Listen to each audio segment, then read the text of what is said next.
దేవుని నామములో అందరికీ వందనాలండి. నిన్నటి వరకు కీర్తన గ్రంథం 29వ అధ్యాయం వరకు చదువుకున్నాం కదా! ఈరోజు కీర్తన గ్రంథం 30వ అధ్యాయం, అలాగే 31వ అధ్యాయం కూడా చదువుకుందాము. మీ దగ్గర బైబిల్ ఉన్నట్లయితే బైబిల్ తీసి చదవండి. లేకపోతే ఈ వీడియో చూస్తూ మీరు కూడా నాతో పాటు దేవుని వాక్యాన్ని చదవండి.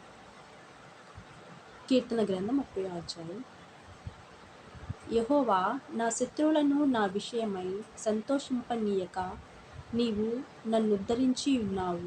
అందుకే నేను నిన్ను కొనియాడుచున్నాను. యెహోవా నా దేవా, నేను నీకు మొరపెట్టగా నీవు నన్ను స్వస్థపరిచితివి. యెహోవా, పాతాళములో నుండి నా ప్రాణమును లేవదీసితివి. నేను గోతిలోనికి దిగకుండా నీవు నన్ను బ్రతికించితివి. యెహోవా భక్తులారా, ఆయనను కీర్తించుడి. ఆయన పరిశుద్ధమైన జ్ఞాపకార్థ నామమును బట్టి ఆయనను స్తుతించుడి. ఆయన కోపము నిమిషమాత్రముండును. ఆయన దయ ఆయుష్కాలమంతయు నిలుచును. సాయంకాలమున ఏడ్పు వచ్చి రాత్రి ఉండినను ఉదయమున సంతోషము కలుగును. నేనెన్నడూ కదలనని నా క్షేమకాలమున అనుకొంటిని. యెహోవా, దయగలిగి నీవే నా పర్వతమును స్థిరపరచితివి. నీ ముఖమును నీవు దాచుకొనినప్పుడు నేను కలత చెందితిని. యెహోవా, నీకే మొరపెట్టితిని, నా ప్రభువును బతిమాలుకొంటిని. నేను గోతిలోనికి దిగిన ఎడల నా ప్రాణము వలన ఏమి లాభము? మన్ను నిన్ను స్తుతించునా? నీ సత్యమును గూర్చి అది వివరించునా?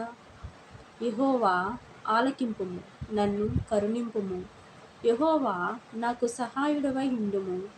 నా ప్రాణము మౌనముగా నుండక నిన్ను కీర్తించినట్లు నా అంగలార్పును నీవు నాట్యముగా మార్చి ఉన్నావు. నీవు నా గోనెపట్ట విడిపించి సంతోష వస్త్రము నన్ను ధరింపచేసి ఉన్నావు. యెహోవా నా దేవా, నిత్యము నేను నిన్ను స్తుతించెదను. 30వ అధ్యాయం అయిపోయిందండి. ఇప్పుడు కీర్తన గ్రంథం 31వ అధ్యాయం చదువుకుందాం. కీర్తన గ్రంథం 31వ అధ్యాయం. యెహోవా, నీ శరణు జొచ్చి ఉన్నాను. నన్నెన్నడునూ సిగ్గుపడనీయకుము. నీ నీతిని బట్టి నన్ను రక్షింపుము.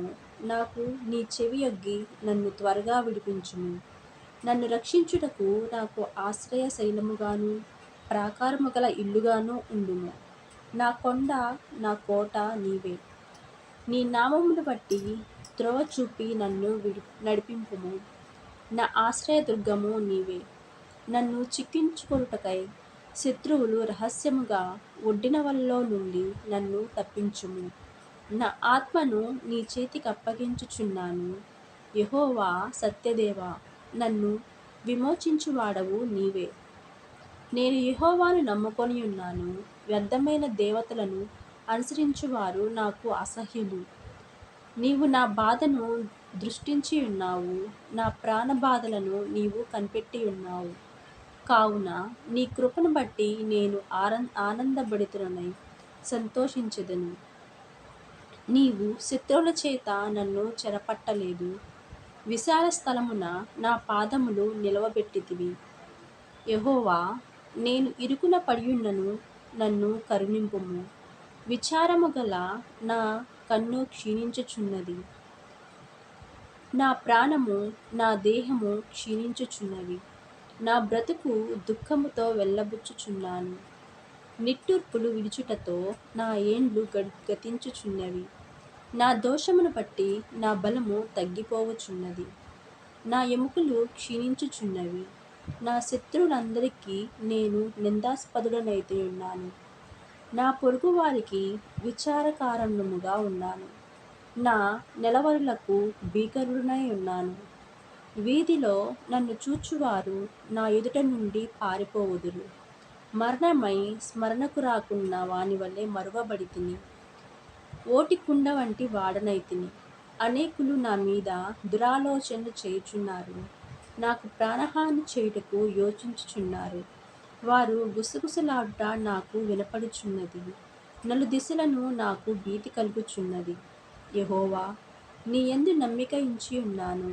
నీవే నా దేవుడవని నేను అనుకొనుచున్నాను. నా కాలగతులు నీ వశములో నున్నవి. నా శత్రువుల చేతిలో నుండి నన్ను రక్షింపుము. నన్ను తరుమువారి నుండి నన్ను రక్షింపుము.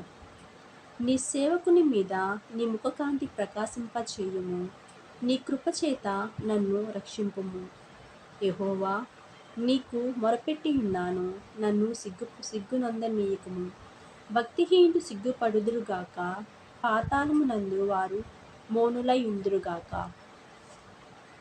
అబద్ధికుల పెదవులు మూయబడునుగాక, వారు గర్వమును అసహ్యమును అగపరచుచు నీతిమంతుల మీద కఠోరమైన మాటలు పలుకుదురు. నీ యందు భయభక్తులు గలవారి నిమిత్తము నీవు దాచియుంచిన మేలు ఎంతో గొప్పది. నరుల ఎదుట నిన్ను ఆశ్రయించు వారి నిమిత్తము నీవు సిద్ధపరిచిన మేలు ఎంతో గొప్పది. మనుష్యుల కపటోపాయములు వారి నంటకుండా నీ సన్నిధి చాటున వారిని దాచుచున్నావు. వక్కలహము మాన్పి వారిని గుడారంలో దాచుచున్నావు. ప్రాకారము గల పట్టణములో యెహోవా తన కృపను ఆశ్చర్యకరముగా నాకు చూపియున్నాడు. ఆయన స్తుతి నొందునుగాక.